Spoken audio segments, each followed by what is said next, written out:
lá, gente, eu vou ensinar pra vocês fazer um sabão com litro de óleo com casca de banana, pra não jogar fora. Casca de banana você pode fazer adubo, mas eu vou fazer um sabão.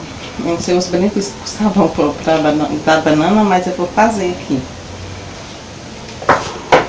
Em casa o povo consome muita banana. E eu faço adubo e agora eu vou fazer um sabão. Aqui tem 4 cascas de 4 bananas. Aqui tem 150 gramas de soda.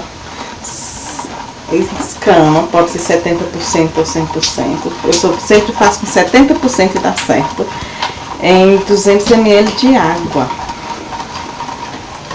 Aí aqui eu vou mexer e colocar aqui dentro a soda. As pessoas falam, a soda tem que ser 99%, que é a melhor. Eu já usei a soda Sol, que é cara. E o sabão não ficou bom. Eu usei a Yara, que é mais fraca, o sabão ficou bom. Então eu sempre faço com a mais barata.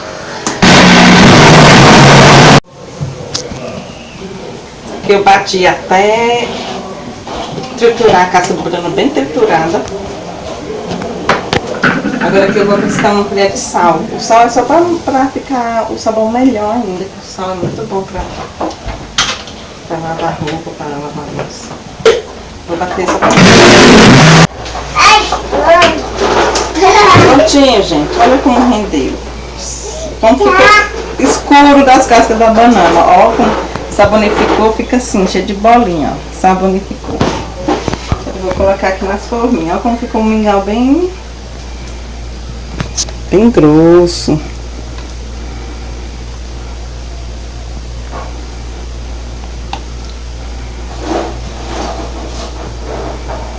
Dividir assim em essas 3 forminhas para ficar as barras mais finas.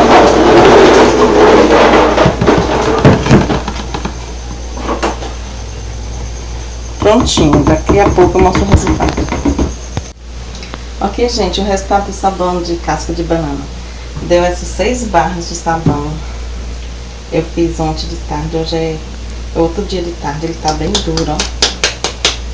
Duro, dá até pra ralar pra fazer sabão em pó. De 1 litro de óleo. Aí me deu 6 barras. E mais aqui 500 ml de sabão líquido.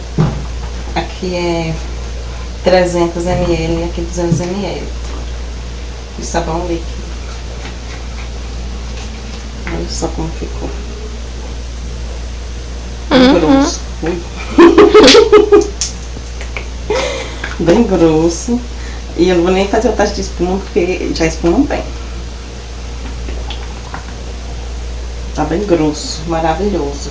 Quem gostar, dá um like, compartilha, se inscreva no meu canal. Deixa um comentário, por favor, para me ajudar a crescer.